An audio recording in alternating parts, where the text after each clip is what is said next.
Hi. Welcome to Martin and Zach at the Movies, episode 10. That's right, we had episode 10. So, as you can see, we've changed our backdrop a little bit. Look at all that fun stuff behind us. Batman poster, Batman poster. This is why I asked if you're okay to film. I am perfectly fine. Hold up, dude. Watch. College degree. Wow. Oh, yeah, and those are my Blu-rays. Over. Anyway. That way. Oh, wait. Anyway. I'm sorry, I tried to use the camera as a... Well, stop. Anyway. Hi. Movies. Dude, are you in any condition to film this? Yes. Alright, so today we're talking about two movies on this episode. The first one is going to be Brad Pitt's latest movie, Killing Them Softly. Which was nice. It had its moments. It wasn't like super horrible. There were funny moments. I'm not saying it was a bad movie. It was just...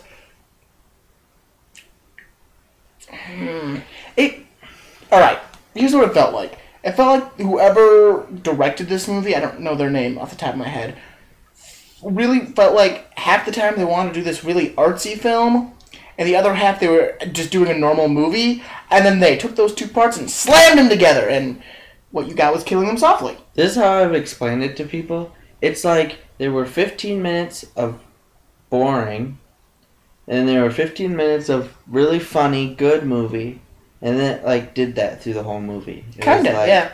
It was like, I'm an awesome movie, and boring. I'm an awesome movie, and boring. It's true. It didn't live up to what I was expecting it to be. It fell short. And it's not like Brad Pitt did a great job. Brad Pitt was really good in this movie. James Gandolfini seemed unnecessary. A little. Other than the ending scene. Yeah. Which was nice, too. I mean, and the movie's like an hour and 40 minutes. It doesn't feel like it's an hour and 40 minutes. It actually moves pretty well. It's just, it moves boring to good to boring to good. And just that poster is really kind of just, it's a boring poster. But, like, it looks cool for the type of movie it is. Like, you don't need an awesome poster to be a good movie. But I felt as if the trailers and the poster set this movie up to be a better movie than it was. Also, it's set during the 2008 presidential election, and it's just a weird backdrop for a movie, and it's never really fully, like, apparently it was the director's concept, but it was never explained on any level in the movie itself. Yeah. So it just seemed weird, because it's like you have to figure it out, but you're trying to follow the rest of the movie, so you're really not wanting to sit there and try to figure out why it's there. Plus, I mean, it's kind of just an underlying concept for why it's there. Like, it's not really, it doesn't really have much to do with the plot or, you know, progressing the movie at all. It's just kind of a hidden thing that's just a kind of low point for the movie. It is.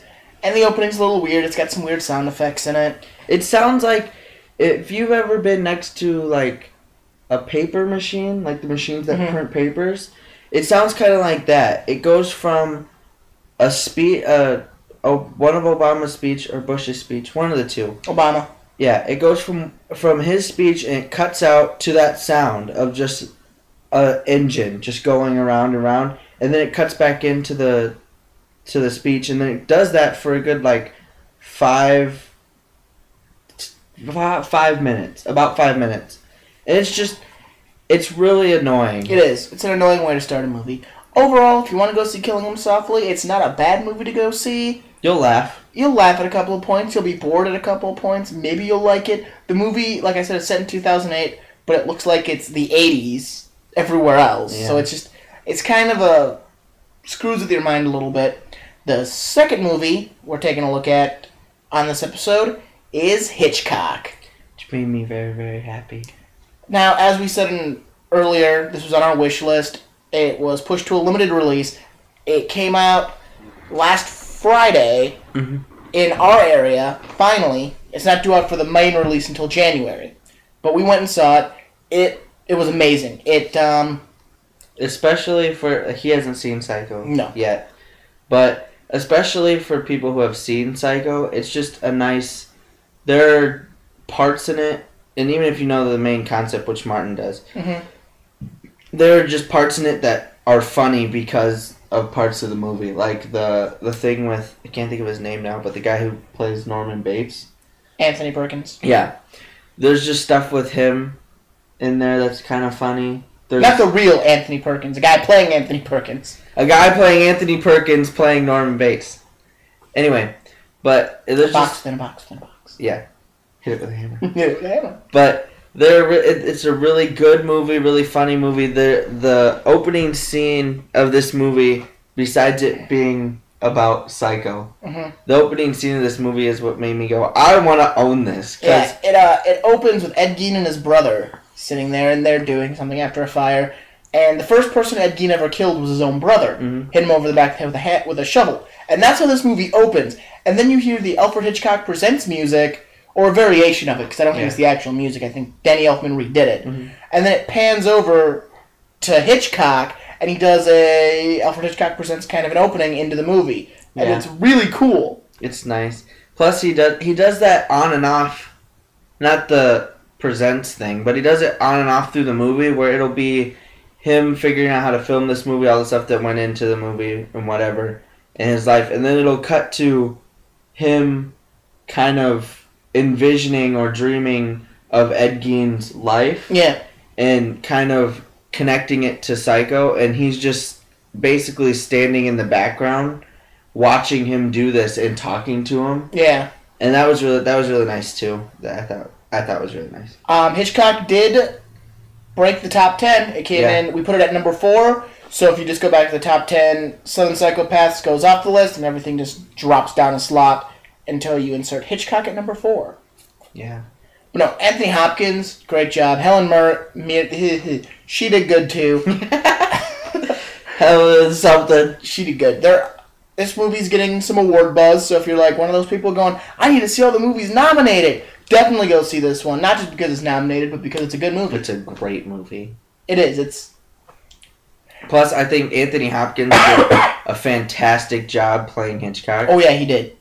Great. I didn't even realize it was him at first when you first showed him until the credits came on and I saw his name. I was like, hey, that makes sense. I don't think there could have been anyone better to play that. I knew it was Hopkins because at some points in his dialogue, I got a very Hannibal Lecter-esque feel from how he was delivering it, which is fine because it worked nicely, but you just kind of felt Hannibal Lecter had walked into the room and joined you for a second. And you went, yes, sir. But the people that they chose to play the roles, I thought they did very well. Yeah. I thought they fit very well. I wouldn't have thought of anybody better to play those roles, such as Anthony Hopkins, and I can't think of her last name either. I know, right?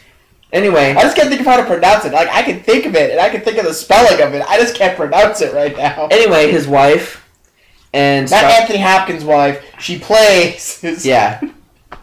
Whatever, shut up. And Scarlett Johansson and Jessica Biel. Yeah. I thought that they played the roles very well, and if you've seen the movie, they looked almost identical to the actual actors who played them. Like, you weren't watching that movie and going, man, this is Scarlett Johansson, and man, this is Jessica Biel. You were like, I didn't realize the two of them were in the movie until the end credits. Yeah. And then I couldn't even pinpoint who they were playing.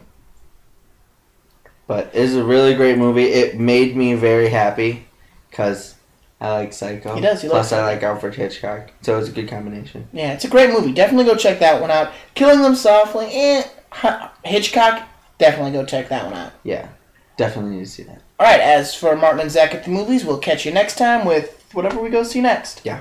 Definitely Les Mis is still coming up, though. Yeah. Alright, see you later.